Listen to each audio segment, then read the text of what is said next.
It's a pleasure to be here with you today, even if it's just virtually. I wish I could have been physically present, but I honestly had the opportunity to be up in Big Sky, Montana, snowboarding during this session, and that's the choice I made. That said, I genuinely believe that you're talking about something of extraordinary importance today. I have spent my entire career in the energy industry. I began in the oil and gas area. This was back in the mid 1980s. I got involved almost exclusively from there in the area of electricity generation. And then in the last 10 years of my career, I have been focused on clean tech, specifically ice energy. Ice energy, I've had the great privilege of being able to help from its beginnings in 2002 as three guys, friends of mine, working in a garage in Fort Collins, Colorado on a prototype of something that they called the Ice Bear, and we still call it that today, but it's essentially a ice battery for air conditioners, so a thermal energy storage system. I believe we're living in what is the most exciting time in the history of the electricity grid since literally the days of Tesla and Edison.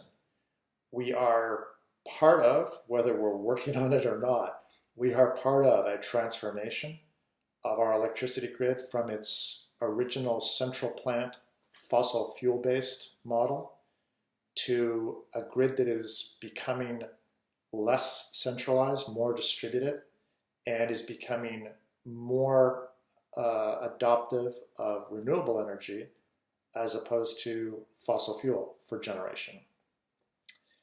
All of which, by the way, is enabled by energy storage, a key piece to this transformation. I am certainly proud of the role that ice energy has played in this transformation. Our ice batteries have been used by utilities to aggregate the air conditioning load, store energy for the air conditioning load, effectively control that air conditioning load and use it as a resource to accomplish, in one case, the elimination of the need for a gas peaking power plant. In another project we did, it involved the elimination of the need for new transmission lines.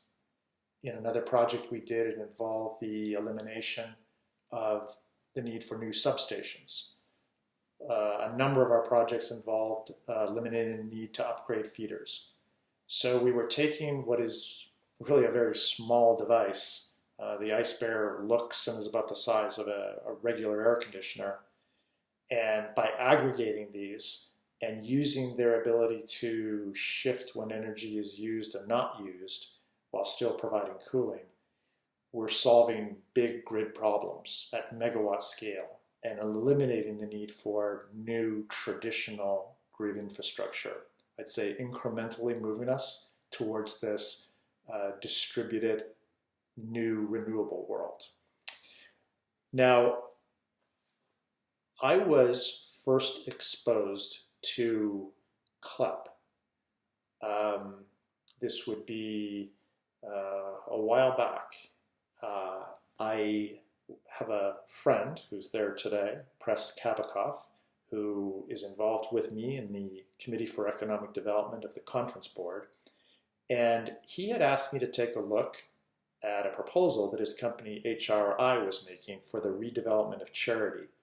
Really fascinating project, and I'd say even more fascinating proposal that his company made in the energy respect. So he had asked for my advice, input on the energy aspect of this plan, and I was really struck by just how forward-looking their energy plan was. He had a terrific team, including a number of the people that are at your session speaking today.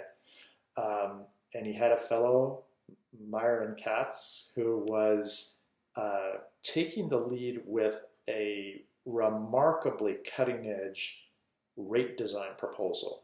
Basically, a pilot was being proposed in conjunction with the redevelopment that would have um, a true market-based rate system, allowing participants, ratepayers, utility customers to have a direct involvement in the real market for electricity, both in terms of the costs of consuming and the value of generating.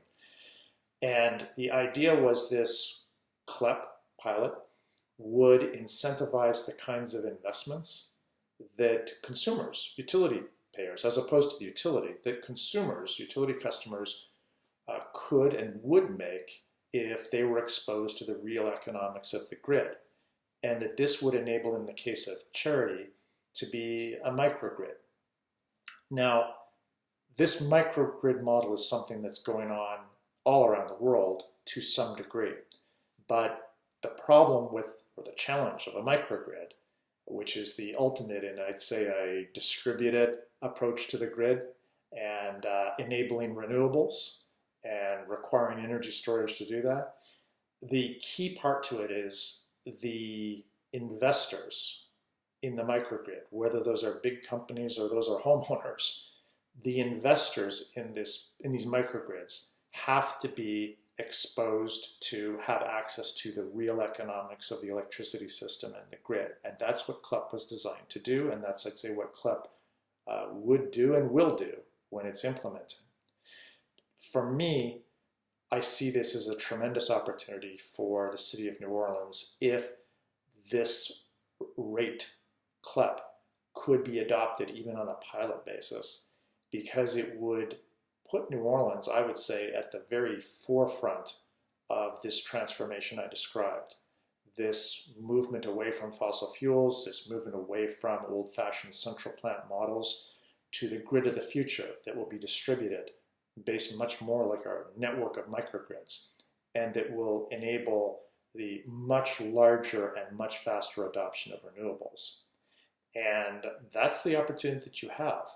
And I'm excited about it. I think it's a tremendous, as I said, opportunity for New Orleans. Could be a great model, I'd say, for the rest of the country and really the rest of the world. So I want to thank you all for those of you that are attending, for your interest in this subject. Thank my fellow speakers for actually being there to share their knowledge in this subject. And I sincerely hope that CLEP has a bright future and that you enjoy the rest of this session. Thank you for allowing me to participate by video. I appreciate it.